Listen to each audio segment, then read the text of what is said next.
ఇప్పుడు అత్యవసరంగా press meet పెట్టాల్సింది 3 అంశాలు ఉన్నాయి. సినిమా ఇండస్ట్రీలో ఎక్కడికి వెళ్ళిపోతుంది ఈ అరాచకం, ఎక్కడికి వెళ్ళిపోతుంది ఈ మాఫియా, ఈ సినిమా ఇండస్ట్రీలో గవర్నమెంట్ ఎందుకు పట్టించుకోవట్లేదు, దీనికి గవర్నమెంట్ వారధిగా ఎఫ్డీసీ చైర్మన్ ఎందుకు లేడు, ఎఫ్డీసీ చైర్మన్ని ఎందుకు నియమించలేదు, సినీ ఆటోగ్రఫీ మినిస్టర్ గారు దానికి సమాధానం చెప్పాల్సిన అవసరం ఉంది.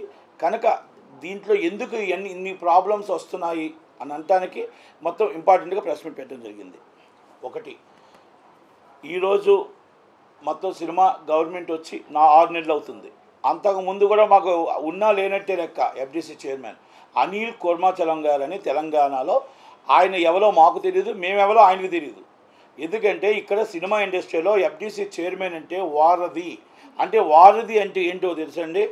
మా సినిమా ఇండస్ట్రీలో చిరంజీవి గారిని, బాలకృష్ణ గారిని, కొద్దిమంది ప్రొడ్యూసర్ని, మైత్రి రవి గారిని, బిగ్ ప్రొడ్యూసర్స్ని, ఛాంబర్ని, కౌన్సిల్ని, తెలంగాణ ఛాంబర్ని, ఏపీ ఛాంబర్ని అందరినీ కలుపుకొని గవర్నమెంట్ సీఎం గారిని, సినీ ఆటోగ్రఫీ మినిస్టర్ గారిని, టూరిజం మినిస్టర్ గారిని అందరినీ కలిపి మాకు ఏం కావాలో, మా బాధలేంటో, మా కష్టాలేంటో అందరికీ కల్పించి మీటింగ్ పెట్టి, జాయింట్ మీటింగ్లు పెట్టి ప్రాబ్లమ్ సాల్వ్ చేసేదే ఎఫ్డీసీ చైర్మన్ అంటారు.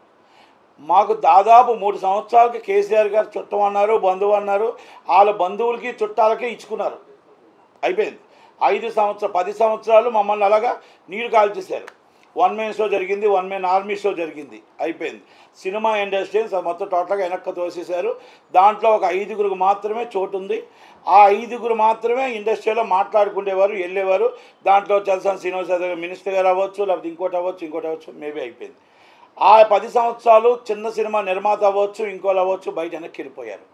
ఇప్పుడు గవర్నమెంట్ అనేది అందరు గవర్నమెంట్ అంటే కాంగ్రెస్ పార్టీ అంటే ఒకప్పుడు మాకు సినిమా ఇండస్ట్రీలో మొత్తం అందరినీ కలుపుకొని వెళ్ళిన గవర్నమెంట్ కాంగ్రెస్ గవర్నమెంట్ ఉంది.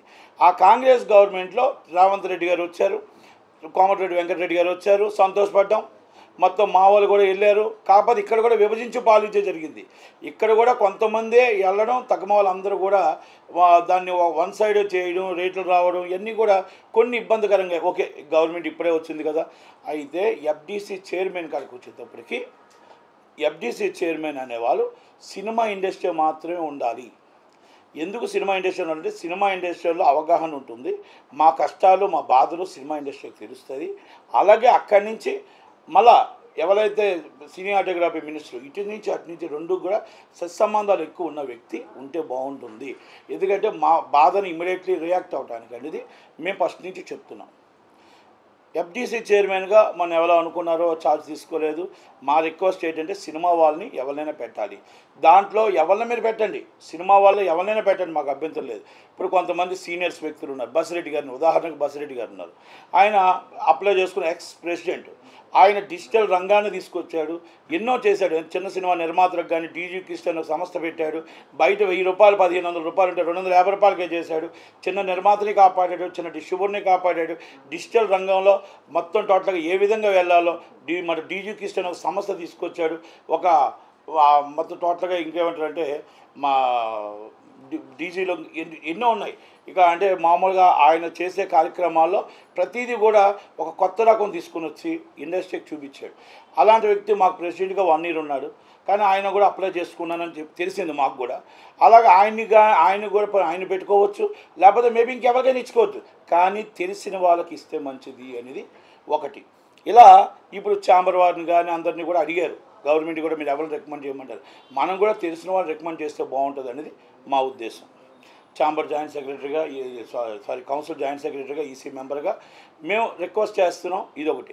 రెండోది, ఇంకా మూడోది వెళ్ళిపోతుంటే ఈ డ్రగ్స్ మాఫియా సినిమా ఫీల్డ్కి ఎందుకు అంటుకుంటుంది? ఈ మొత్తం టోటల్గా ఈ ఎంటైర్ ఈ భూ కుంభకోణాలు, చిత్రపూర్ కాలనీ కుంభకోణాలు అసలు ఎక్కడికి వెళ్ళిపోతుంది? ఇది ఈరోజు ఘటన కాదు. ఇది అలాగే డ్రగ్స్ మాఫియా ఈరోజు ఘటన కాదు. ఇది గత 10 సంవత్సరాల నుంచి మమ్మల్ని బెదిరిస్తున్నారు. ఇది ఎవరి వైఫల్యం? ఇది తెలియాలి. ఎందుకంటే సినిమా ఇండస్ట్రీలో ప్రతి వాళ్ళు బయటికి వెళ్తుంటే సినిమా ఇండస్ట్రీ అంటుంటే పలానా డ్రగ్స్లో ఉన్నారా ఇలా చాలా చీప్గా చూసే పరిస్థితికి వచ్చింది. సినిమా ఇండస్ట్రీలో ఆడపిల్లలను కూడా చాలా చీప్గా చూసుకునే పరిస్థితికి వచ్చింది. సినిమా ఇండస్ట్రీలో ఉన్న వాళ్ళు అందరూ ఇలాంటి వాళ్ళు ఎవరో కాదు. ఇక్కడ ఎవరో ఒకరు చేసిన తప్పుకి 99 మందిని అనడం తప్పు. చేసినది డైరెక్ట్గా పోలీసులు ఫోటో పెట్టారు. సాక్ష్యాధారాలు చూపించారు. మీకు ధైర్యం ఉంటే తీసుకెళ్ళి అరెస్ట్ చేయండి. 2 సార్లు 3 సార్లు అయితే పీడీ యాక్ట్ కింద లోన్ వేసేయండి. రెండోది, డ్రగ్స్ తీసుకున్నారా లేదా అనేది ఆమె నిర్ణయం. ఇంకా ఎవరెవరు తీసుకున్నారు, ఇండస్ట్రీ మొత్తం ఛానల్ అన్నీ కూడా ఇండస్ట్రీ మొత్తం చూపిస్తున్నాయి. ఇది తప్పు. సినిమా ఇండస్ట్రీలో మనం మా అసోసియేషన్ సీరియస్గా తీసుకోవాలా. ఎందుకంటే ఒక ఆర్టిస్ట్ మీద వచ్చింది, నిజమైతే ఆమె మీద యాక్షన్ తీసుకోండి. అబద్ధం అయితే ఎవరైతే దీని మీద అబండాలు వేశారో వాళ్ళ మీద యాక్షన్ తీసుకోండి. వెరీ సీరియస్లీ మీరు డైరెక్ట్గా ఛాంబర్ కంప్లైంట్ ఇవ్వండి. Chamber immediately south Indian chamber complaint ఇస్తుంది. South Indian chamber immediately Karnataka chamber complaint ఇస్తుంది. ఎవరు ఆ పోలీసుని క్రియేట్ చేశారు, ఎవరు కృష్ణవేణి, ఎవరు యామ, తప్పు జరిగింది మా ఇండస్ట్రీ, తెలుగు ఇండస్ట్రీ అని ఎందుకు అబాండాలు వేశారు? ఎస్, ఇమ్మీడియట్లీ మొత్తం టోటల్ జాయింట్ మీటింగ్ పెట్టి వాళ్ళ మీద యాక్షన్ తీసుకుందాం. ఒకవేళ లేదు ఇది పోలీసు వాళ్ళు చెప్పింది నిజమైతే ఇమ్మీడియట్లీ యాక్షన్ తీసుకోండి యామ గారి మీద. నేను రెండే అడుగుతున్నా.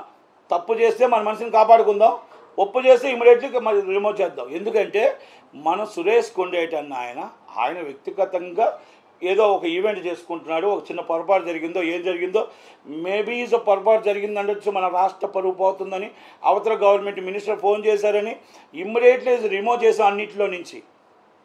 అంటే తప్పు జరిగింది కదా, మన రాష్ట్ర పరువు తీసుకొచ్చి ఇంకొకటి పెట్టారని. మరి కర్ణాటక గవర్నమెంట్ దగ్గర మన పరువు తీసి రోడ్డు మీద పెట్టలేదా? సేమ్ గోవా, ఇది కర్ణాటక, ఇది మన అక్కడ పరువు పోయినట్టు మనకి ఇక్కడ పరువు పోయినట్టు కాదా?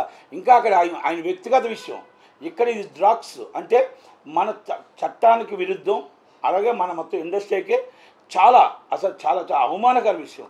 మరి ఇలాంటి విషయాల్లో మనం ఏం యాక్షన్ తీసుకుంటాం? విష్ణు గారు, శివబాలాజీ గారు, శివాజీ రాజా గారు, నరేష్ గారు, దయచేసి వెరీ సీరియస్లీ మన పరువు, ఆంధ్రప్రదేశ్ పరువు తీసుకుని వెళ్ళి, మన తెలంగాణ పరువు తీసుకుని వెళ్ళి కర్ణాటక పోలీసుల దగ్గర అది తప్పు అని వాళ్ళ దగ్గర నిరూపిస్తే ఇమ్మీడియట్లీ మనం యాక్షన్ తీసుకుందాం. మన మెంబర్కి మనం సపోర్ట్ చేద్దాం. తప్పు కాదు అనుకుంటే మన మెంబర్ని ఇమ్మీడియట్లీ యాక్షన్ తీసుకుందాం. రెండింటిలో ఏదో ఒకటి తేల్చాలి. ఎందుకంటే మనం ఒక వ్యక్తికి చెప్పేటప్పుడు ఆ వ్యక్తికి ఎంత న్యాయం ఉందో ఇక్కడ కూడా న్యాయం అలాగే ఉండాలి. ఇంకొకటి, ఇది డ్రగ్స్లో ఎవరెవరు పట్టుకున్నారో ఎవరెవరు ఉన్నారని పోలీసులు నిగ్గు తేలుస్తున్నారు. దాంట్లో మేము పెద్దగా వెళ్ళాల్సిన అవసరం లేదు. వాళ్ళు ఇన్వెస్టిగేషన్లో ఎవరు తప్పు ఎవరిదని తెలిస్తే 100% మా అసోసియేషన్ అయితే మా అసోసియేషన్, ఛాంబర్ అయితే ఛాంబరు, కౌన్సిల్ అయితే కౌన్సిల్, ఎవరైనా ఉంటే తీసుకుంటారు. డబ్బులు ఎక్కువైపోయి ఆయన బర్త్డే చేసుకుంటున్నాడు. దాంట్లో ఉన్న వాళ్ళందరూ ఇక్కడి నుంచి కొంతమంది వెళ్ళడం జరిగింది. దాంట్లో రేవు పార్టీ అని చెప్పారు, రాత్రి 3 గంటలకు దొరికారు. అది దొరికిన దాంట్లో హంగామా చేస్తున్నారు. ఒకరు చిల్లయ్యని అంటున్నారు, ఒకరు బిర్యానీ ఉండని అంటున్నారు, ఏదేదో చేశాను అంటున్నారు. ఇవన్నీ మనం పక్కన పెట్టేద్దాం.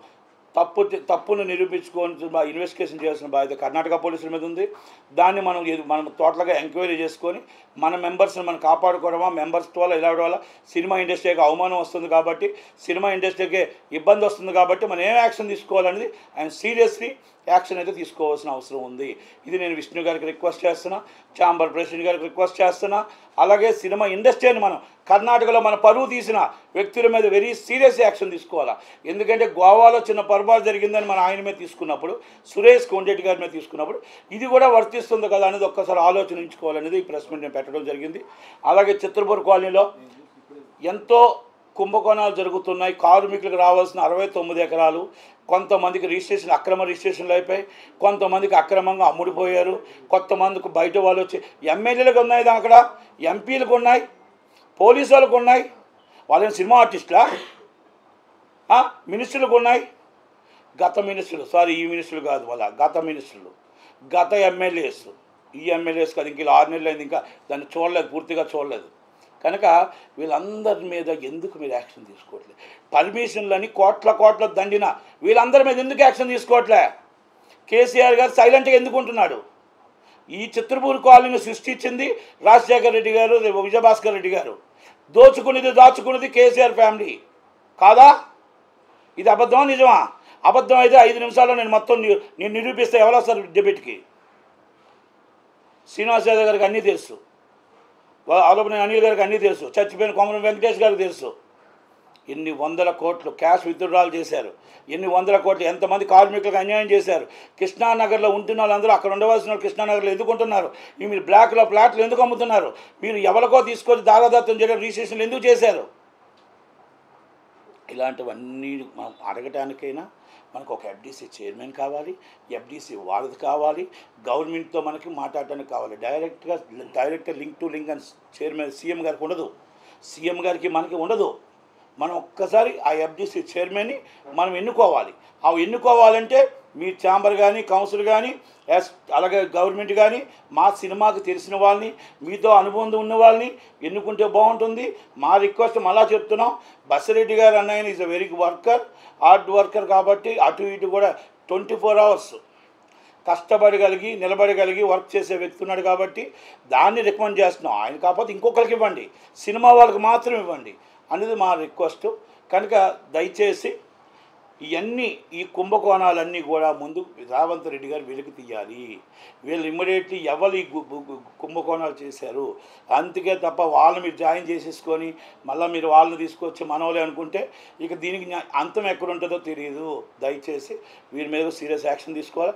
డ్రగ్స్ మీద కూడా ఇది ఎలా జరిగింది, ఏం జరిగిందని మన తెలంగాణ పోలీసులు కూడా కర్ణాటక పోలీసుల మీద ఆరా తీసి ఎక్కడ ఏం జరిగింది, ఏం ఫేక్ న్యూసా నిజం న్యూసా, నిజంగా వీళ్ళు చెప్తుంది అబద్ధమా వాళ్ళు చెప్తుంది అబద్ధమా, కావాలని మొత్తం తెలుగు వాళ్ళందరినీ ఇరికిచ్చారా, కావాలని కర్ణాటక వాళ్ళని తప్పించారా, ఇరికిచ్చి పాప అమాయకులైన తెలుగు వాళ్ళందరినీ ఒక ఫ్లైట్లో తీసుకెళ్ళి అక్కడ పడేసి ఆ కేసు ఏమైనా వీడియోలు తీసి బయటకు వదిలేరా, ఇవన్నీ కూడా అనుమానాస్పదంగా ఉన్నాయి.